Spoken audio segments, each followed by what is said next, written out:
Hi, my name is Pat, and this is my channel, Book Chat with Pat, and I'm glad that you're here. I'm still trying to get caught up with tags, and I wanted to do another one that is for the holiday season before it's too late to do that and for other people to be tagged as well. So, this is the Winter Essentials tag. This tag is about 3 years old. It was originally created by Taylor Reads.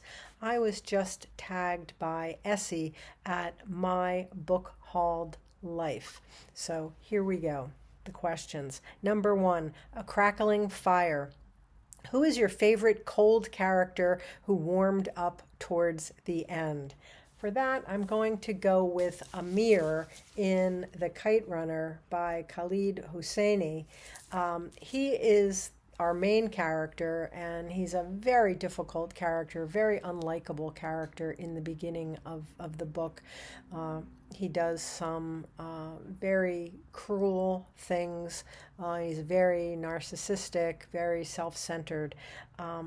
But this is really a novel about redemption, and he goes through a whole lot in the course of the novel to redeem himself. So he definitely warms up toward the end.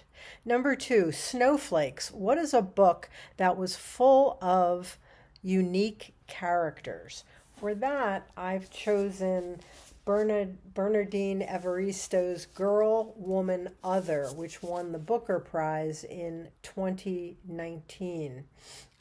This is a novel that follows the lives of 12 characters, 12 women over several decades, actually. So it is simply filled with very unique characters. And in the beginning, you don't really see how all of these characters connect or interrelate, but eventually they do.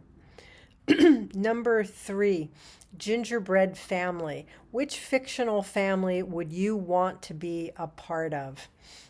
For that, I've chosen kind of a different idea of family. I've chosen Becky Chambers' The Long Way to a Small Angry Planet. This is the first book in her Wayfarers series. And I think in this novel, you really get the idea that the crew that our main character Rosemary becomes a part of, and it's a multi-species crew. And she joins this crew, which is already intact, and they become.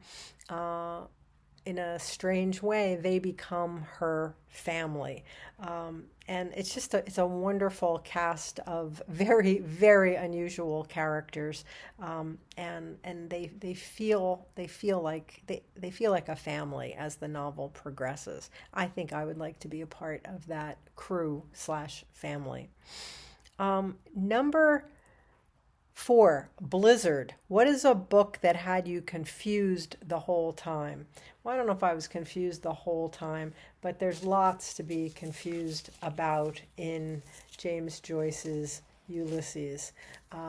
There are 18 episodes in this book, and there are whole episodes where you don't really know what's going on. I mean, eventually you do, but there's a lot of confusion. Number five, gift giving. What is the last book that was gifted to you? It's actually a book that I'm about to receive, and it is a Christmas gift that is coming a little bit early, and it is Mary Beard's The Emperor of Rome.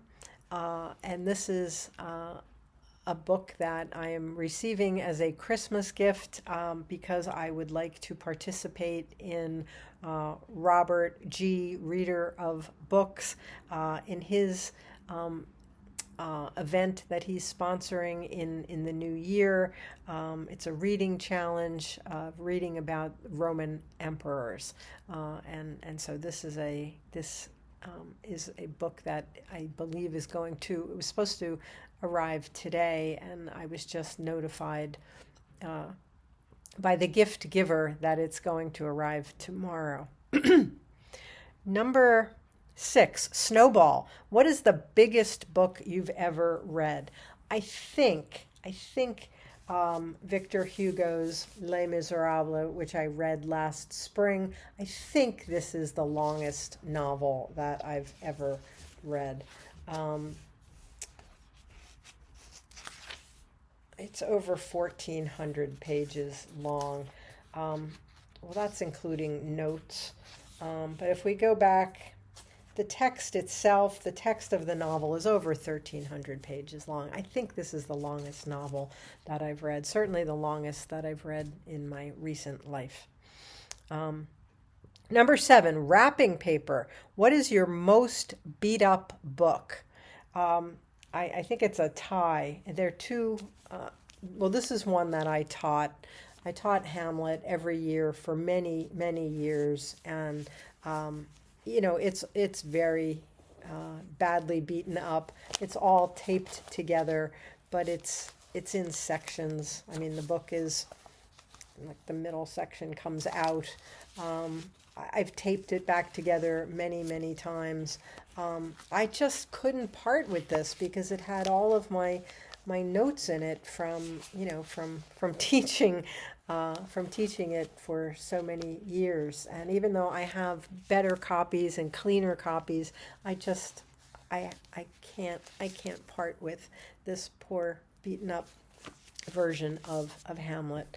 And the other one is this, my old edition of Ulysses. Now, when we just read it last summer, I had a new edition. This is the edition that I used the first 2 times that I read it in college and in graduate school. And this is also, I mean, it is in pieces, and it has been taped back together, and it just keeps falling. It just keeps falling apart. The back of it comes off. I mean, it's in very, very sad shape. But again, even though this book has been very problematic, and the last time I read it, as I said, I read out of a new edition. I will not part with that. Okay, number 8, Christmas lights. What is a book you own that has many colors on the cover? I'm going to go with Louise Erdrich's The Sentence. Certainly a very colorful cover. Looks a little like Christmas lights, I guess. The other one I was thinking of was just showing the Miss Marple books that I'm reading. The new covers on that series are have a lot of flowers on them, and each one is very colorful, and the whole series is very colorful. But in the interest of simplicity, we'll go with just one volume here. Okay, number 9, ice skating. What is a book that had a plot that was all over the place? I'm going to go with, this is one of my top books this year, Daniel Mason's North Woods. This is a novel, as I'm sure many people know about this now. Many people were reading this last year. This is a novel that follows the history of a house over several hundred years. So there are all of these different casts of characters in different years and different centuries, and each chapter is devoted to a different set of inhabitants of the house, and it just seems like it's all over the place. But it actually, it just like Girl, Woman, Other, it does actually all interrelate and interconnect eventually. But when you're reading it, it feels, in the beginning especially, like it's all over the place. Number 10, Christmas Tree. Who is your favorite character of all time? Yes, you can only choose one. I can't do that. I can't choose one favorite character. I have many, many favorite characters, and so I'm not going to answer that question. Number 11, The Star. What's a book you look forward to rereading each year?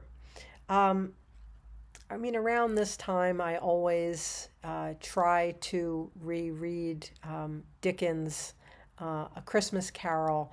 Um, I don't know if I've read it every year, but I read it. I read it a lot of times around, a lot of Christmas seasons. And another Dickens novel that, while I don't read it every year, around this time of year, I am always tempted to pick this up again. I have read it many times, and I usually start sometime in December or, right after Christmas, late December, early January, and that's Dickens' Bleak House. Um, and I did read it last winter. I don't know if I'll read it again this winter, but I for some reason around this time of year I'm always tempted to read that book. And it has nothing to do with Christmas. It's not a Christmas, it's not a winter story, but somehow this time of year draws me to it. So that's probably one that I've reread more than anything else, except for maybe A Christmas Carol. Okay, and number 12, snowball fight. Tag 5 people. If you're watching this and you would like to do this, please consider yourself tagged, but I am going to tag a few people. I will tag 5 as well. I'm going to tag Debs at Rainer Reads Stuff, Gavin at Genre Books, Stuart at Stuart Griffin, Andy at Really Random Reads, and Kevin at Kevin Toll Reads. But if you're watching this and you would like to do this, this is another fun seasonal tag, please consider yourself tagged. As always, I thank you for watching. I hope that you're doing well. I'll speak with you again soon. Take care.